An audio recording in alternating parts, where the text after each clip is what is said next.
चलिए शुरू करते हैं फटाफट। डिटर्मिनेंट।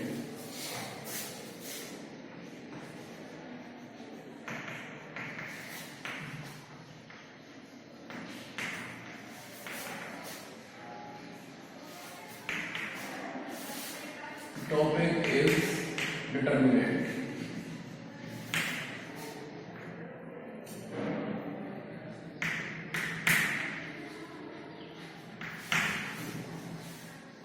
चलिए अब थोड़ा ध्यान से सुनना मेरी बातों को। डिटर्मिनेंट में क्या होता है कि सबसे पहले तो डिटर्मिनेंट की जो प्रॉपर्टी है कि उसकी जो शेप होगी वो हमेशा स्क्वायर शेप होगी। डिटर्मिनेंट एग्जिस्ट करती है स्क्वायर शेप में, 2x2, 3x3, 4x4, इस तरह से। डिटर्मिनेंट जो शेप है वो कभी भी रेक्टेंगल टाइप नहीं होगी, वो हमेशा स्क्वायर फॉर्म में होती है। पहली तो बात ये है, क्लियर। जैसे आप कहने लगे कि सर डिटर्मिनेंट मिल जाएगा 1/3 में, 3/2 में, 2/3 में, 3/4 में, so it doesn't exist in the case of determinant. Clear. Determinant में और जो आप पढ़ चुके हैं मैट्रिक्स, इसमें कुछ थोड़ा सा बेसिक डिफरेंस है। डिफरेंस ये है कि जब मैट्रिक्स को आप मल्टीप्लाई करते हैं किसी स्केलर वैल्यू से, मीन्स मे बी 2, 3, 1/3, 1/4, इस तरह से, तो उसकी मल्टीप्लाई डिटर्मिनेंट के ईच एंड एवरी एलिमेंट में एग्जिस्ट करती है। Clear. But in the case of determinant में ऐसा नहीं होता है। डिटर्मिनेंट में यदि आप मल्टीप्लाई करेंगे किसी स्केलर वैल्यू की, तो उसकी मल्टीप्लीकेशन केवल एक सिंगल रो या फिर एक सिंगल कॉलम के सभी एलिमेंट में होती है, होल डिटर्मिनेंट में नहीं होगी। Clear. Multiplication by any scalar value in determinant always exist in any column और any row, not in the whole determinant. ठीक है, सुनना है कुछ। चलिए थर्ड जो डिफरेंस है, थर्ड डिफरेंस ये है कि डिटर्मिनेंट को हम ओपन करके अबाउट एनी रो और एनी कॉलम हम वहां से उसकी वैल्यू को निकाल सकते हैं। ठीक है। लेकिन मैट्रिक्स में ऐसा नहीं होता है। मैट्रिक्स में वो जिस फॉर्म में दी हुई है, जैसे भी दी हुई है, उसको आप चेंज नहीं कर सकते, उसकी आप वैल्यू नहीं निकाल सकते। ठीक है। और हम बोलते हैं दो होती है अप्रोच, सुनो ध्यान से। एक होती है क्वांटिटेटिव, एक होती है क्वालिटेटिव।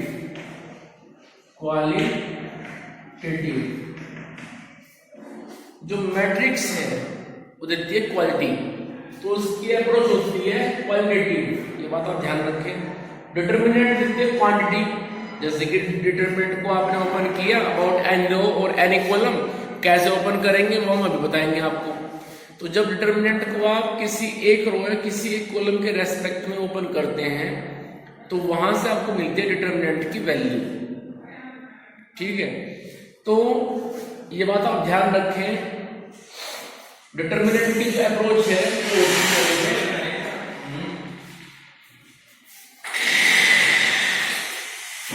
डिटर्मिनेंट की जो अप्रोच होती है वो होती है हमेशा क्वांटिटी देना, एक वैल्यू देना। क्लियर। लेकिन यदि हम बात करें मैट्रिक्स की, तो मैट्रिक्स की अप्रोच होती है हमेशा क्वालिटी देना। क्वालिटी वो होती है मैट्रिक्स के अंदर, क्वांटिटी वो होती है डिटर्मिनेंट के अंदर। क्लियर। चलिए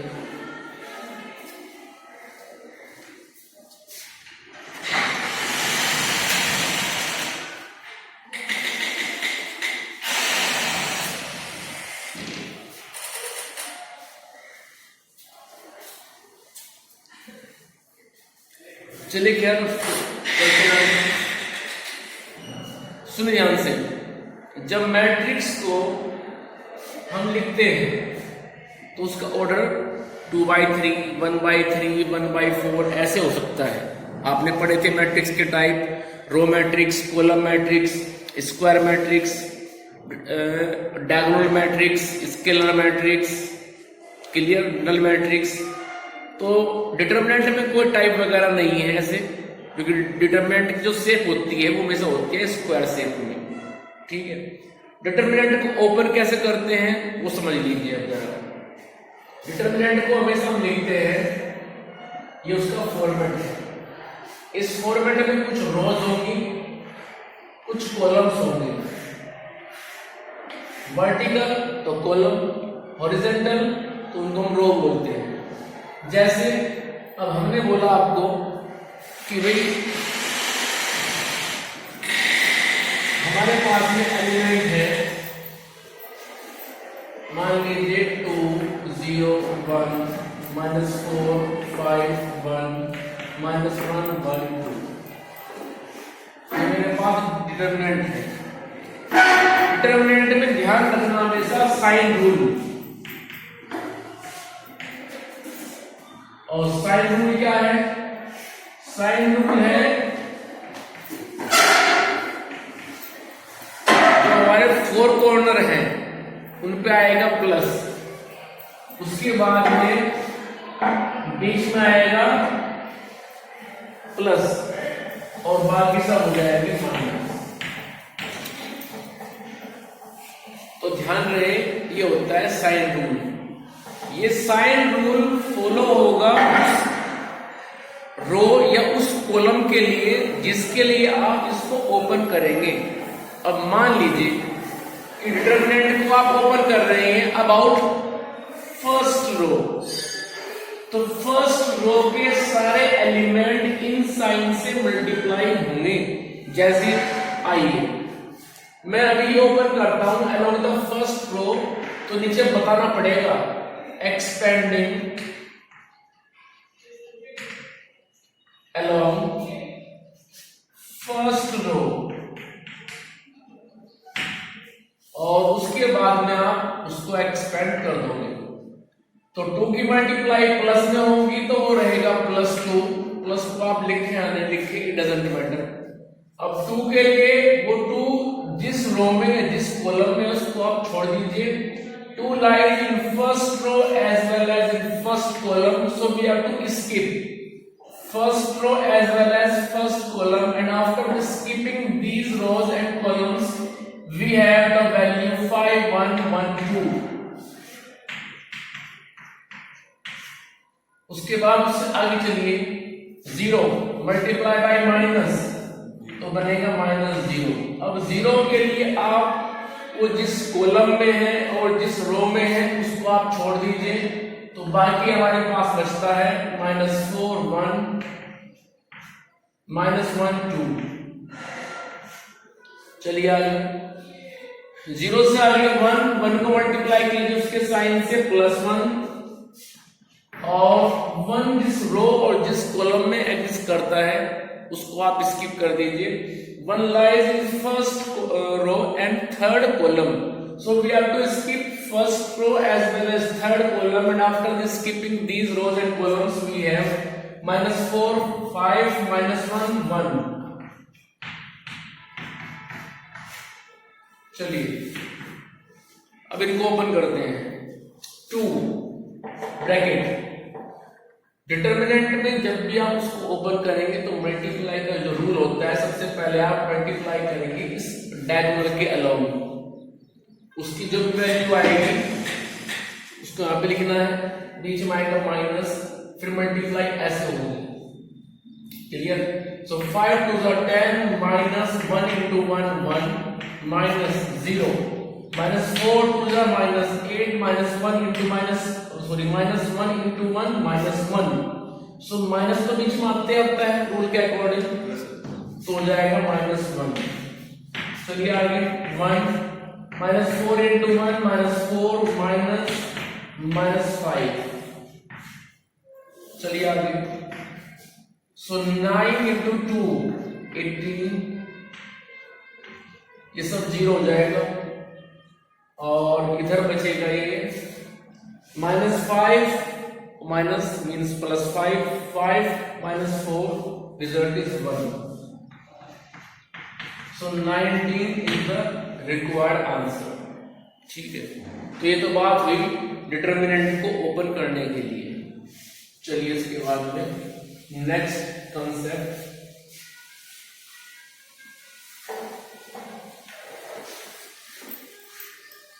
सुनिए ध्यान से, डिटर्मिनेंट में एक बात आप ध्यान रखें कि आप उसको ओपन करेंगे उस रो या उस कॉलम के अलोंग जिसमें मैक्सिमम नंबर ऑफ जीरोज होंगी, क्योंकि जहां पे जीरोज होंगी उनके लिए हम एफर्ट नहीं करेंगे, उसके लिए हम जो कोरस्पॉन्डिंग वैल्यूज को हम छोड़ देते हैं। मान लीजिए मेरे पास में डिटर्मिनेंट है 2 0 0 1 1 0 1 -1 5। अब फर्स्ट रो में 2 0 है, सेकंड रो में 1 0 है, थर्ड रो में एक भी जीरो नहीं है, तो हम इसको एक्सपेंड करेंगे अबाउट द फर्स्ट रो, ठीक है। और फर्स्ट रो के लिए केवल एफर्ट होगा 2 के लिए, बाकी सब जीरो है उनके लिए हम सोचेंगे भी नहीं। क्लियर? तो 2 को लिखेंगे और फर्स्ट रो छोड़ दीजिए, फर्स्ट कॉलम छोड़ दीजिए, तो बचेगा 1 0 -1 5 और हमारा आंसर आ जाएगा 2 time of 5 -0 result is 10। Clear? तो प्रीफर करें आप उस रो या उस कॉलम को जिसमें मैक्सिमम नंबर ऑफ जीरोज होती हैं। चलिए, इसके बाद में इसमें कुछ प्रॉपर्टीज थी, वो प्रॉपर्टीज आपके सिलेबस से कट गई। प्रॉपर्टीज के बाद में यहाँ पे जो जिक्र होगा वो होगा फिर माइनर कोफैक्टर। तो अब सुनो ध्यान से, इसका जो मेन पोर्शन है जो एग्जाम में अक्सर पूछते हैं, अभी हम डिस्कस करेंगे कुछ टॉपिक। मैं लिख रहा हूं माइनर, उसके बाद में कोफैक्टर कैसे निकालते हैं, फिर एडजॉइंट, फिर इनवर्स, ठीक है। ये 4 टॉपिक हैं जो डिस्कस करने हैं। ये 4 टॉपिक की इस डिटरमिनेंट में डिस्कस करते हैं, ठीक है। अच्छा, चलो इसको भी डिस्कस करेंगे। एरिया ऑफ ट्रायंगल, चलो कर लेते हैं। और एरिया ऑफ ट्रायंगल, देखो जब हम क्लास 10th में थे तो 10th में एक टॉपिक आया था, पढ़ा भी था आपने, कि कोई ट्रायंगल एबीसी है, उसके vertex suppose x1 y1, x2 y2 और x3 y3 है। ये वर्टेक्स आपको अब भी मिलेंगे, क्लास 10th में मिले थे, अब भी मिलेंगे, लेकिन मेथड थोड़ा चेंज हो गया, स्टाइल चेंज हो गया थोड़ा काम करने का, क्योंकि इसमें आप एरर निकालने के लिए डिटर्मिनेंट को यूज करोगे।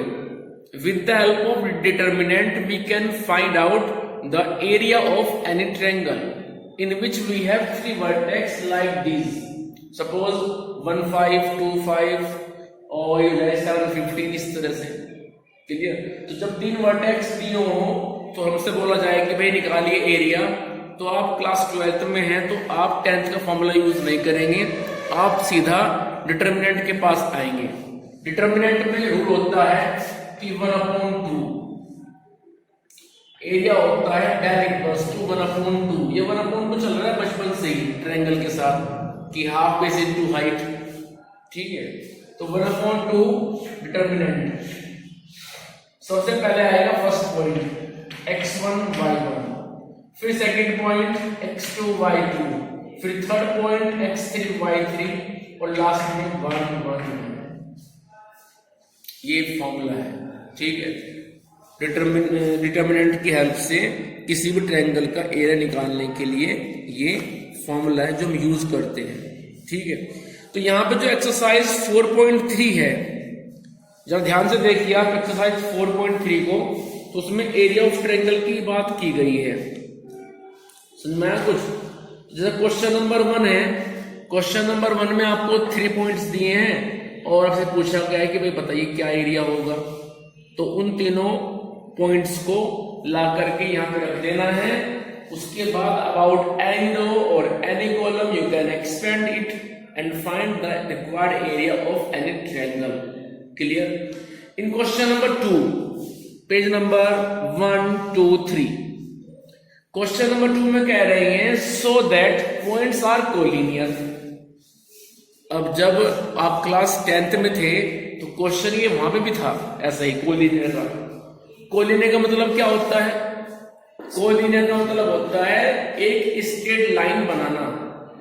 जब 3 पॉइंट्स और मोर देन 3 पॉइंट्स लाइज करते हैं एक स्ट्रेट लाइन में, तो उसको बोलते हैं कोलिनियर कंडीशन। अब हमें प्रूव करना है कि ये तीनों पॉइंट कोलिनियर है। तो हम क्या करेंगे, इन तीनों पॉइंट्स को उठाकर ट्रायंगल यहां पे रखेंगे डिटरमिनेंट में। प्रोसीजर वही है, ठीक है। आपको जो 3 पॉइंट दिए जाएंगे उनको उठा करके आप यहां पे रखेंगे, इसको सोल्व करेंगे। यदि ये 0 आता है तो बोल देंगे आप पॉइंट्स आर कोलिनियर। क्यों? क्योंकि यदि ये 0 आता है इट मींस ट्रायंगल का एरिया 0 हो गया। ट्रायंगल का एरिया 0 कब होगा? जब ट्रायंगल बनेगा नहीं। और ट्रायंगल कब नहीं बनेगा? जब पॉइंट्स एक लाइन में होंगे। मान लो ये पॉइंट बी यहां से उठ के यहां चला गया और ये सी पॉइंट यहां से जंप करके इधर आ गया, तो लाइन बन गई ना स्ट्रेट लाइन। ट्रायंगल तो नहीं बनेगा। जब स्ट्रेट लाइन बनती है तो ट्रायंगल नहीं बनता है, इसलिए इसकी वैल्यू 0 आनी चाहिए, ठीक है। तो जब 3 पॉइंट दिए जाएं, आपसे कहा जाए कोलिनियर है, तो आप उनको उठा करके यहां पे रखो और 0 यदि आपका ऐसा आंसर तो आप बोल देंगे पॉइंट्स आर कोलिनियर। लेकिन बाय द वे क्वेश्चन ऐसे भी घूमेगा। वो क्या करेंगे, वो आपसे कहेंगे कि ये मेरे पास में ट्रायंगल है, तो कहेंगे वो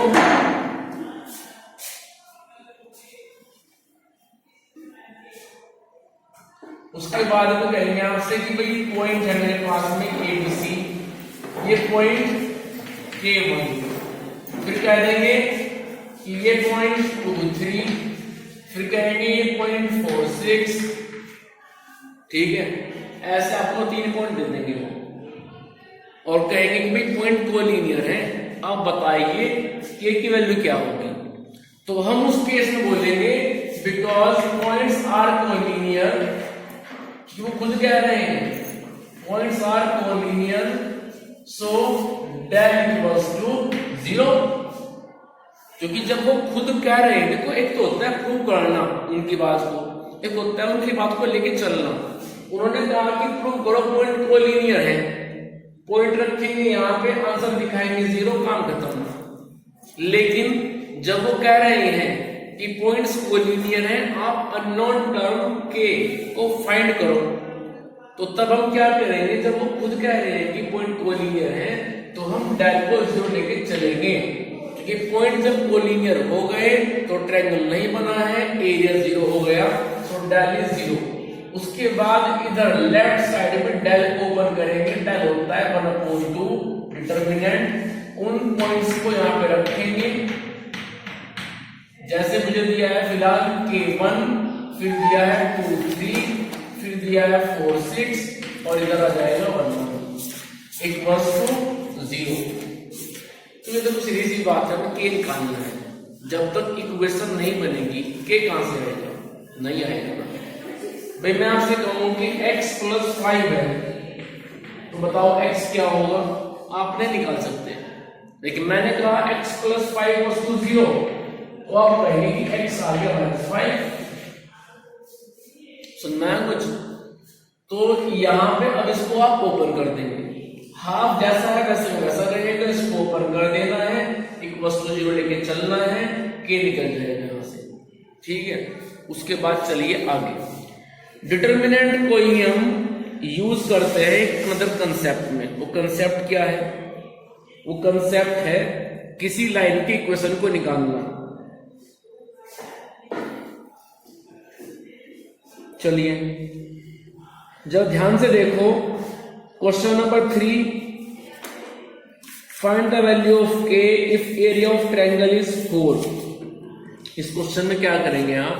उन्होंने खुद कहा एरिया ऑफ ट्रायंगल इज 4, तो जिस डेल को मैं लेके चल रहा था ना 0, उसको ले लेंगे आप 4, पॉइंट्स इधर रख देंगे, सोल्व कर लेंगे, आंसर आ जाएगा, ठीक है। चलिए आगे। ऐसा ही क्वेश्चन ये एग्जाम्पल 17 और एग्जाम्पल 18 जो दिए हैं पेज नंबर 122, इन्हें कर लेना याद करके, एग्जाम में जाते हैं कई बार। उसके बाद कह रहे हैं क्वेश्चन नंबर 4 और 5, अच्छे क्वेश्चन हैं दोनों। क्वेश्चन नंबर 4 में कह रहे हैं find the equation of line डिसेंडिस यूजिंग डिटरमिनेंट। वो कह रहे हैं कि आप इक्वेशन बताइए एक स्ट्रेट लाइन की with the help of determinant क्या होगी। समझ में आया कुछ? पॉइंट हमें दिए हैं 2। अब 2 पॉइंट से हम कैसे निकालेंगे एक स्ट्रेट लाइन की इक्वेशन, ये बात अपने आप में सोचने वाली है। और इसके लिए आपके यहाँ पे शायद कोई फॉर्मूला तो नहीं दिया है, लेकिन आपको हम बता रहे हैं, सुनना है ध्यान से। आओ जरा,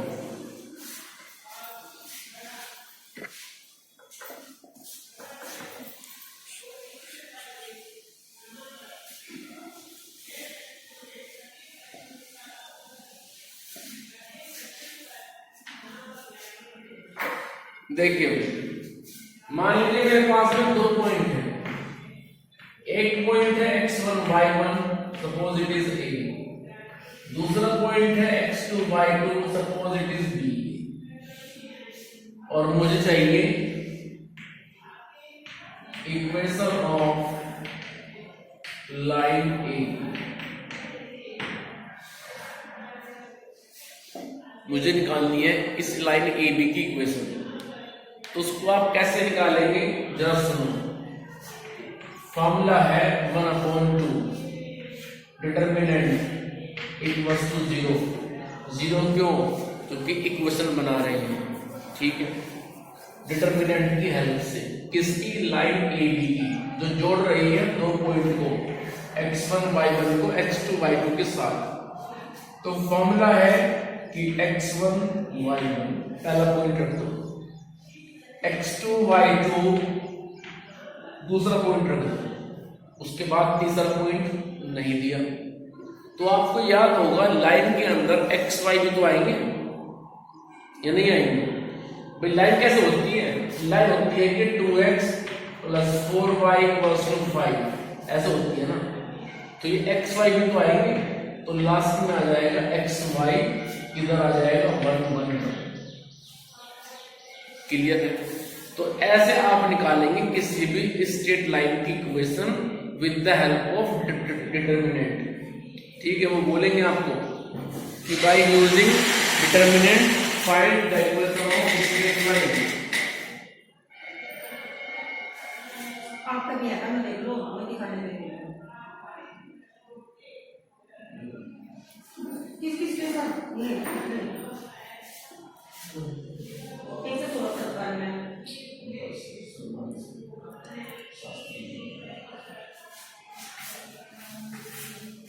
आइए, तो यहाँ पे क्या करेंगे आप? वो जो पॉइंट दिए हैं उठा करके यहाँ रख देंगे।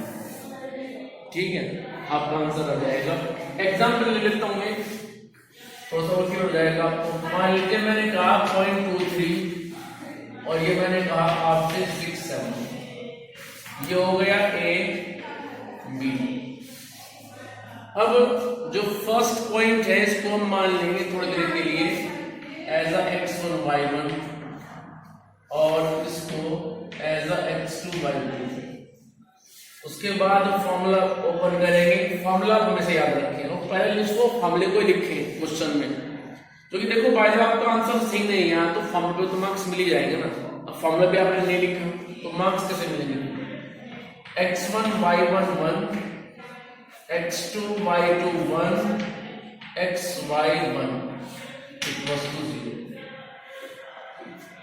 अब इसको ओपन करेंगे हम ये पॉइंट रख करके। चलिए आगे, x1 y1 2 3, x2 y2 6 7 और xy 1 इक्वल्स टू 0। अब इसको ओपन कर लीजिए आप। ठीक है, चलिए मैं इसको फिलहाल ओपन कर रहा हूं अलोंग द फर्स्ट रो। तो हाफ रहेगा ऐसे ही, या फिर एक काम कर लो, इस हाफ को उधर भेज दो। तो जब 0 के ऊपर में हाफ जाएगा तो अपने आप खत्म हो जाएगा 0। ठीक है, क्योंकि समुद्र में कुछ डालोगे तो डूब जाएगा। ठीक है, तो 0 के ऊपर में जाएगा 1/2, खुद खत्म हो जाएगा। इसको ओपन कर रहा हूं फर्स्ट रो के लिए। तो ध्यान रखें जब भी ओपन करें साइन रूल वो क्या होता है प्लस माइनस प्लस, फिर माइनस प्लस माइनस, फिर प्लस माइनस प्लस। इन चारों कोनों पे होते हैं 4 प्लस, फिर बीच में प्लस और ये होते हैं माइनस। चलिए तो 2 आ गया विद पॉजिटिव साइन। अब 2 के अलोंग जो रो है, जो कॉलम है, उसको छोड़ दीजिए तो बचता है मेरे पास में ये। तो 7 1 5 1। चलिए आगे, फिर 3 पे आइए। 3 की मल्टीप्लाई होगी साइन के साथ, और साइन क्या होता है इस पोजीशन पे माइनस। सो वो माइनस और ये 3 मल्टीप्लाई होंगे तो बनेगा -3। अब ये जिस रो में है, जिस कॉलम में है, उसको छोड़ दीजिए। 3 लाई कर रहा है फर्स्ट रो में, कॉलम 2 में, तो छोड़ दीजिए, बचता है 6x और 1 1।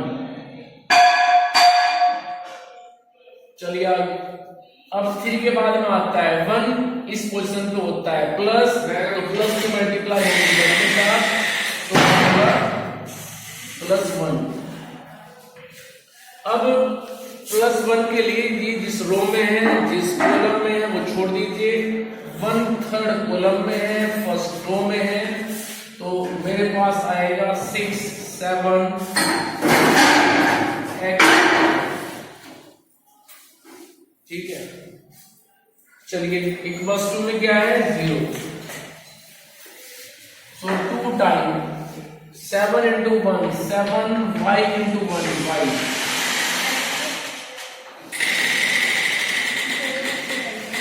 वही डस्ट तुमको क्या मैं कैसे काम करूँ? मैं अच्छा काम है डस्ट पे अच्छी है स्कूल ते जो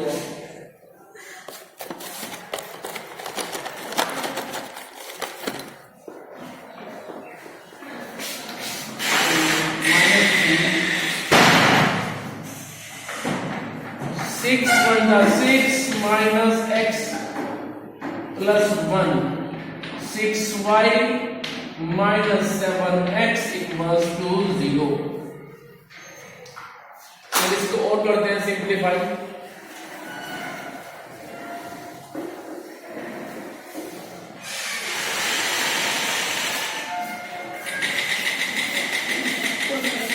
तो ये बनेगा 2 7 जा 14 -2y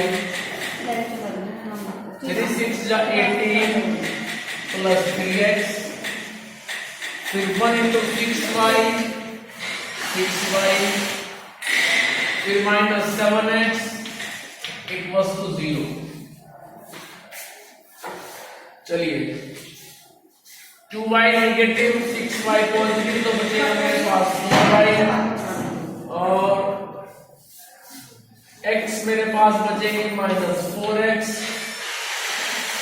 18 और 14 -4, इसको लिख सकते हैं फिर हम ऐसे कि -4x plus 4y equals to 4। अब कर दीजिए इसको आप -4 से डिवाइड, तो x minus y equals to -1। तो इस तरह से हमने एक ऐसी इक्वेशन निकाली है जो 2 पॉइंट से पास हो रही है।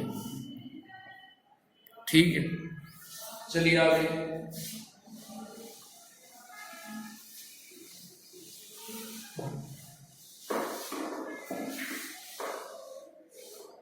चलिए अब हमें पढ़ने हैं, एक्सरसाइज तो हो जाएगी, अब कोई दिक्कत नहीं होगी इसमें तो। ठीक है, अब चलते हैं आगे। माइनर, कोफैक्टर, एडजॉइंट, इनवर्स, इन टॉपिक को तो ध्यान से समझ लेना क्योंकि ये अक्सर एग्जाम में पूछते हैं।